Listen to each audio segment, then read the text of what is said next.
Ecco, quest'opera invece che cosa rappresenta? Questa io ero con gli amici di Sicilia giù nel Chad come muratori volontari che abbiamo costruito chiese, abbiamo scuole, eccetera. E solo che io mi sono ammalato laggiù, molto, stavo per morire, quindi sono dovuto tornare indietro e invece di farla laggiù nel Chad l'ho fatta qui, per dopo naturalmente mandarla giù. Cosa rappresenta? E beh, la Madonna che è una negra. Il bambino, dato che va su dovrebbe andare su una chiesa lì nel Chad, il bambino è un negretto. Il vescovo di laggiù, che è passato per Sicilia, l'ho fatta vedere ed è stato contento perché sì, ho chiesto, ma la Madonna è un po' coi seni così, mi dicono, ah ma anche laggiù abbiamo delle belle donne. E il bambino ha detto è nudo. E fa sì, anche da noi i bambini sono tutti nudi. Quindi c'è l'approvazione del vescovo di laggiù come per questa figura. Questo è un San Tommaso in plastilina. Che poi quando sarà fatto il cemento andrà sulla chiesetta d'Ardago di San Tomè. Commissionato da chi questo lavoro? Beh, sono io che lo offro, io e un mio amico che è di Dardago, insomma. Si è pensato di fare una statua per questa chiesetta, che è una piccola chiesetta di alpini che vanno su e cose. San Tomè vuol dire San Tommaso. Sì, San Tommaso, con il dito sporgente della mano destra che tocca il costato del Cristo. Quando sarà finita? E in autunno se avrò la salute da poter lavorare. Perché per farlo in cemento devo farlo io il cemento.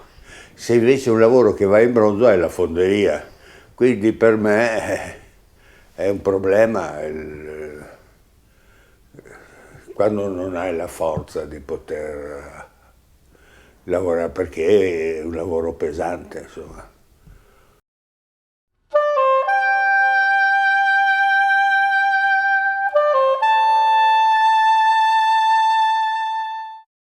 Cristo Onas è un popolo, diciamo, della terra del fuoco.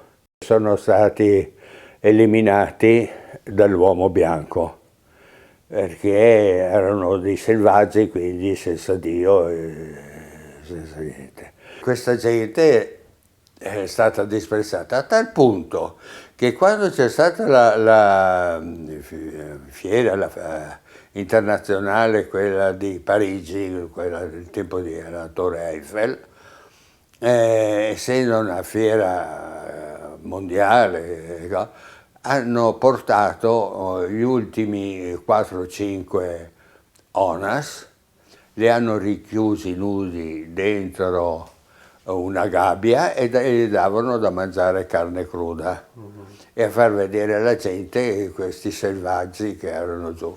Questa statua si trova dove adesso?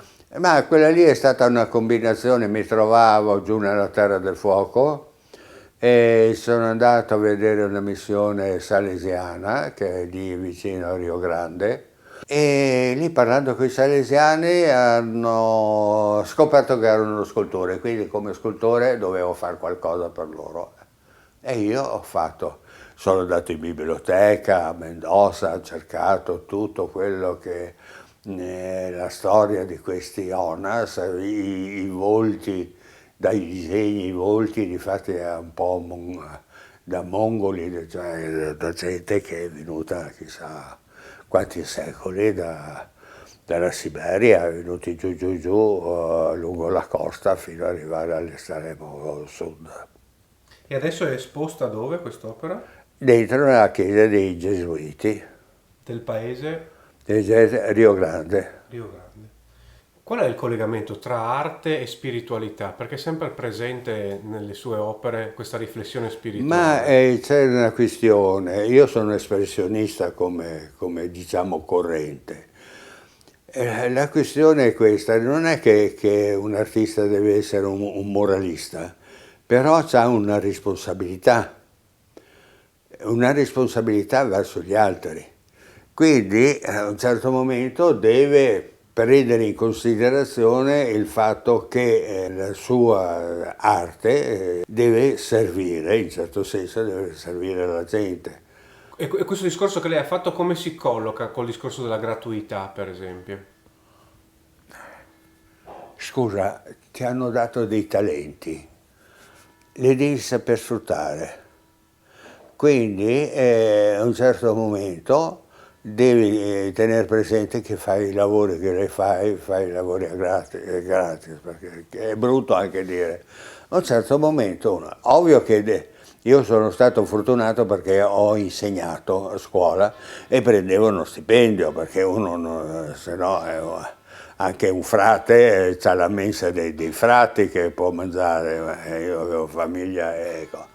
Comunque c'è questa questione di offrire e dare agli altri quello che in sostanza il Padre Eterno ti ha dato, questi talenti, insomma.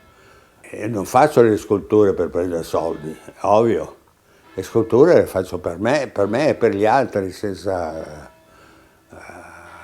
ricorrere al soldo, insomma, è una cosa avvilente, una cosa demoralizzante.